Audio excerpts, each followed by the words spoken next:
masih banyak nih fansnya Pak. Ya, nih. Habis Jumatan kita. Alhamdulillah. Gimana kabarnya? Baik. Oke, ngobrol apa nih? Ya langsung aja nih Pak kita Pak. Gimana nih Pak komunikasinya sama PDI? PDI kan dari kemarin dan hari ini juga udah ngomong lagi ya Pak. Kalau Iya. misalnya mau udah dibawa juga namanya. Lalu Iya, kemudian komunikasinya sejauh ini ada yang udah. Komunikasinya intensif dengan teman-teman di PDI Perjuangan dan kami menghargai sekali kepercayaan yang disampaikan. Kita menginginkan Jakarta yang maju, Jakarta yang setara, di mana yang lemah, yang kecil dibesarkan, yang lemah dikuatkan, dan itulah yang menjadi dasar kebersamaan. Jadi kami mengapresiasi sekali, proses masih jalan, kita lihat nanti seperti apa. Sejauh ini nanti akan ke partai mana lagi? Kemarin kan udah ke PKB, nanti kemana lagi Pak? Yang terdekat. Kita lihat nanti. Ini kan sebetulnya proses masih sampai Agustus ya, jadi masih agak panjang. Komunikasi jalan terus dengan semuanya sambil kita lihat perkembangannya. Pak, kemarin kan PDIP kan juga menyebut ini akan lebih baik lagi kalau Bapak berpasangan dengan kader dari PDIP sendiri Pak. Nah ini dari Pak Anies bagaimana tanggapannya Pak? Jadi begini, semua nama yang disebut sebagai potensi pasangan itu belum dibahas sama sekali.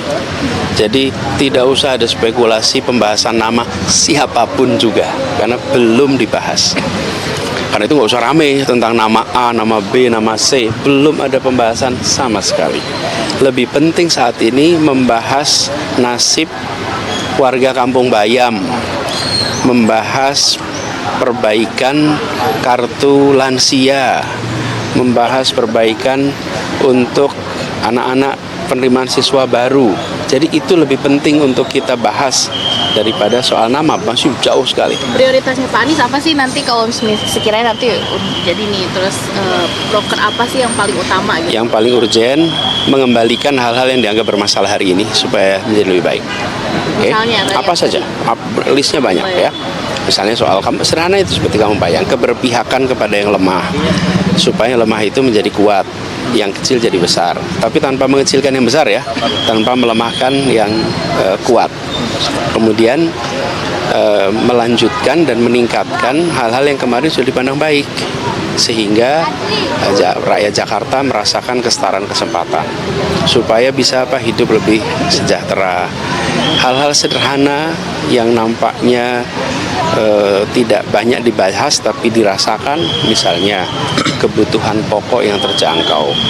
Saya dulu ketika tugas jadi gubernur, tiap pagi yang saya lihat itu adalah harga kebutuhan pokok di pasar induk.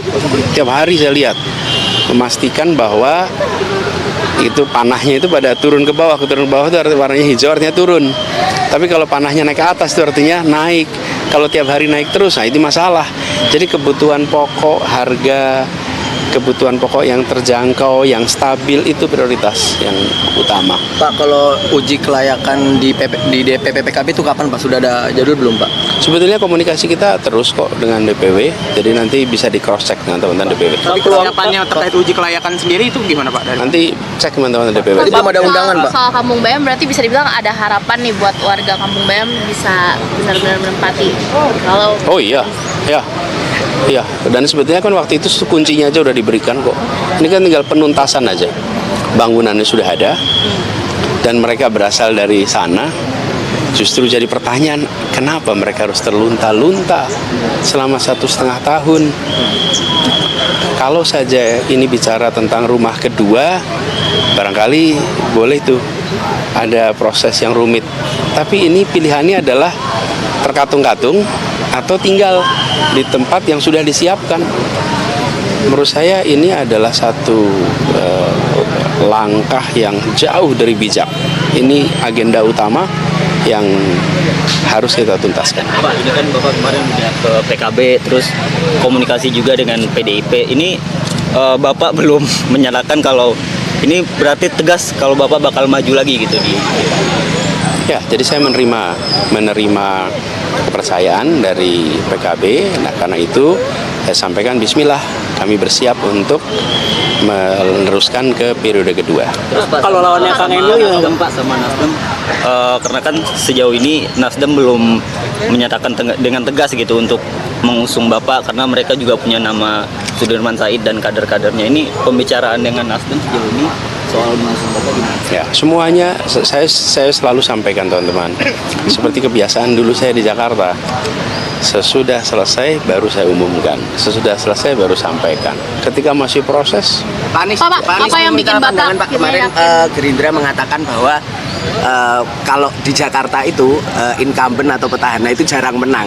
Itu juga ada di kasusnya Pak Anies dengan Pak Sandi waktu itu mengalahkan Pak Ahok sebagai petahana. Nah, terus mereka mengatakan bahwa Kang Emil ini jadi pesaingnya Pak Anies dan punya peluang karena Pak Anies petahana ini sulit menang petahana di Jakarta. Gimana Pak Anies melihatnya? ya sekarang kami terima amanah untuk menjadi calon. Kita jalani dan jalani dengan cara yang terhormat. Sampaikan kepada warga Jakarta apa yang menjadi rencana, apa yang sudah dikerjakan, apa yang akan diteruskan. Selebihnya kita serahkan kepada rakyat Jakarta. Terakhir kan Bapak masih mikir-mikir kita semua sampai akhirnya sekarang yakin apa sih Pak yang akhirnya memantapkan keputusan Bapak untuk maju? Hampir tiap hari datang warga ke tempat kami. Hampir tiap hari. Dari berbagai tempat. Dan semua datang, yang datang siapa yang lemah, yang kecil. Apa sih yang mereka sampaikan Pak? Mereka mengeluhkan banyak hal ya, terutama terkait dengan kampung-kampung kecil, kampung-kampung warga miskin, kemudian kaum buruh, kemudian para guru, kemudian datang juga aktivis-aktivis lokal yang saya tidak elok untuk menceritakan detail apa yang menjadi keluhan, tapi intinya mereka menyampaikan keinginan, aspirasi, dan itu terjadi di rumah berdatangan. Jadi itu saya sebut istilahnya pulling faktor, faktor yang menarik untuk kembali ke Jakarta. Karena itu akhirnya saya bilang setelah diskusi dengan banyak pihak, kemudian ada undangan dari partai, bismillah kita jalani. Pak Kaisang siap jadi wakil Bapak gimana? Saat ini belum ada pembahasan nama siapapun juga, dan menurut saya tidak penting membahas nama sekarang. Saat ini adalah pembahasan tentang seperti ini, Kampung Bayam, karena fase pembahasan nama itu nanti. Hari ini prematur, jadi nama A, B, C, D, E yang disodorkan nggak usah jadi keramaian. Itu belum ada pembahasan apapun juga. Wong agenda besarnya harus dirumuskan. Menurut saya lebih penting bahas Kampung Bayam daripada bahas nama calon wakil gubernur. Ya. Kemarin kan, Cukup. Pak, sedikit Pak. Kemarin kan waktu dari Pilpres kan Pak Anies kan bersuara terkait dengan peraturan yang diubah Ya, untuk cukup. Mas Gibran. Nah, kalau sekarang kan ada Mas Kaisang nih diubah aturannya. Tapi sekarang Mas Kaisang dipasangkan dengan Pak Anies nih. Apakah juga akan bersuara juga nih Pak? Begini, peraturan itu tidak untuk diubah-ubah. Peraturan itu dijalani, peraturan itu ditaati. Itu prinsip. Jadi menurut hemat kami, sekarang kita serahkan nanti bagaimana itu KPU menyikapi. Tapi menurut saya yang disebut sebagai aturan main itu tidak diubah-ubah dalam perjalanan. Itu prinsip. Anda main catur, tengah-tengah main catur, aturannya diubah, repot ya.